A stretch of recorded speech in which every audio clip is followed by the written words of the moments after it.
This is the question that is the method of offering salah for the man and woman the same, for the Shafi'i or Hanafi the same. Our beloved Prophet Muhammad Sallallahu Alaihi Wasallam said, it's mentioned in Sahih Bukhari, volume number 1. The Prophet said, pray as you see me pray. The Prophet did not say that the woman should pray separately or the men should pray separately. There's a hadith, again in Sahih Bukhari, volume number 1 in the book of Salah, that the Sahabiyas, they prayed the same way as the men prayed. There's no different type of praying for men and women. You should pray the same as the Prophet prayed, irrespective whether you're a man or a woman. I am aware that there are books available in the market, in India and throughout the world, of different schools of thought, that the style of praying for women is different because they are seen and the men is different. There is no such Sahih Hadith. For reply in Islam, always, your answer should be backed up with Qur'an and Sahih Hadith. Always, Qur'an and Sahih Hadith. So whenever you give reference, any scholar, let it be the biggest scholar in the world. If he gives the answer, there should be proof, quotation from the Qur'an and Hadith. Ask him for proof. Qul hatu burhanakum. Produce your proof in kuntum sadiqin. There is not a single Sahih Hadith. There is no verse in the Qur'an which says that the styles for offering salah is different for the men and women. I am aware that scholars of their own view, they said, okay, fine, because women should be protected, they should pray differently. These are their thinking. But the Prophet never said that. We should pray as the Prophet prayed. Regarding the style for offering salah, as the Hanafi style and the Shafi'i style, I'm aware that it does differ. The Hanafis, they keep their hand below the navel. The Shafi'is keep their hand on the chest. They do takbir. They say Ameen loudly. Again, my first answer. On Sahih Bukhari, the Prophet said, in volume number 1 in the book of Salah, pray as you see me pray. And all the 4 Aimmas, Imam Shafi, Imam Ahmad ibn Hanbal, Imam Abu Hanifa, Imam Malik, all the great 4 Aimmas said that if you find any of my fatwa which goes against Allah and His Rasul, throw my fatwa on the wall. I am aware Abu Hanifa, may Allah be pleased with him. He was a great scholar, I respect him, I love him. People say that he said that when you offer salah, keep your hand below the navel. There's a hadith in Abu Dawud, if you read volume number 1, book of Salah, which says that the Prophet kept his hand below his navel when he offered salah, but this is a Zaif hadith. Immediately the next hadith says, which is a Sahih hadith, that the Prophet kept his hand above the navel. There are other Sahih hadith in Sahih ibn Khuzaimah, which says that the Prophet kept his hand on the chest. So when there are Sahih hadith saying the Prophet kept on the chest, the hadith below the navel is Zaif. So the right way to offer salah, keep it on the chest. That doesn't mean everything Imam Shafi is right or Imam Abu Hanifa, may Allah be pleased with them both, that they're wrong. See, they were great scholars.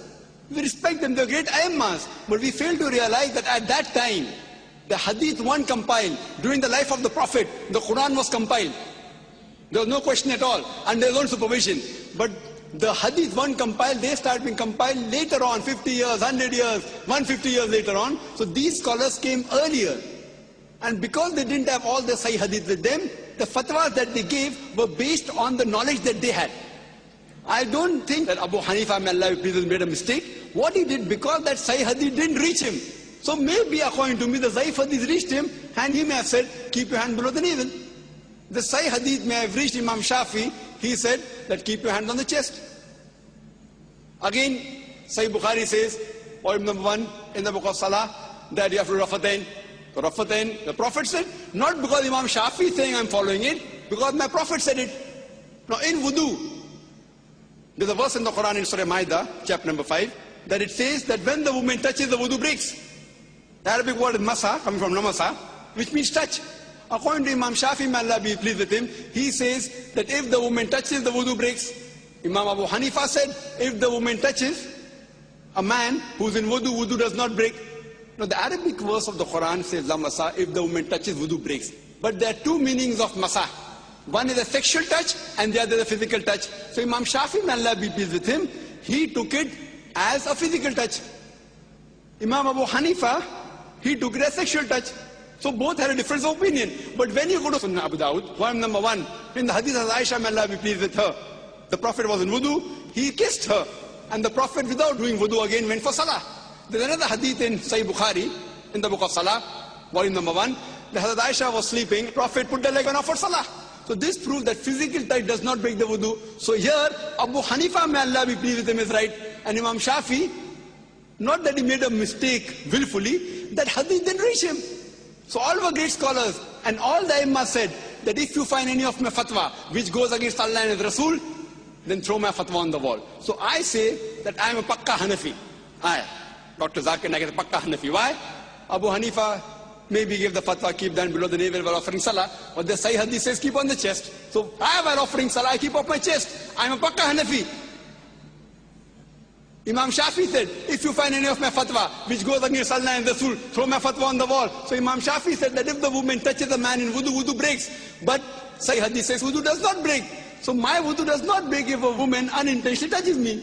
So because I've thrown the fatwa of Imam Shafi'i on the wall, he said that I'm a Pakka Shafi.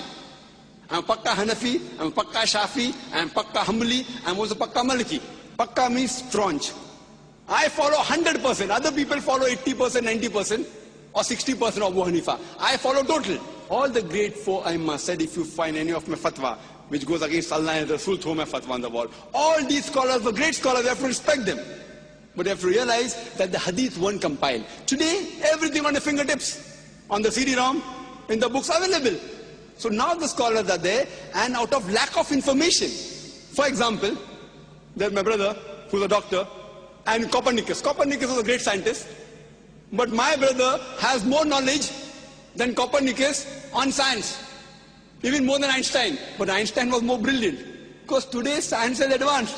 That doesn't mean my brother is more genius than Albert Einstein. Albert Einstein is a much bigger genius than my brother. But now brother, because hundreds of years have passed, he has more information about science. So information he has more. But a bigger genius is Albert Einstein. Isaac Newton is Copernicus. But today, because science is advanced, we have the information with us. So those scholars were great genius. We love them, we respect them. But today the information has been compiled, so we have to realize, as Allah says in the Quran, in Surah Al-Imran, chapter number 3, verse number 103, وَاتَصِمُوا بِحَبْلِ اللَّهِ جَمِيعًا وَلَا تَفَرَّقُوا. Hold the rope of Allah strongly and be not divided. We should not divide ourselves into all sects. So the only way of offering Salah is not Hanafi style or Shafi style or Maliki style. It is the style of the Prophet. And Imam Abu Hanifa, may Allah be pleased with him, Imam Shafi'i, may Allah be pleased with him, they told, if you find anything of my fatwa which goes against Allah and Rasul, throw my fatwa on the wall. So if you're a Pakka Hanafi, you have to offer as the Sahih Hadith says. If you're a Pakka Shafi, offer as what the Sahih Hadith says. Then you'll be following the true Islam. Hope that answers the question.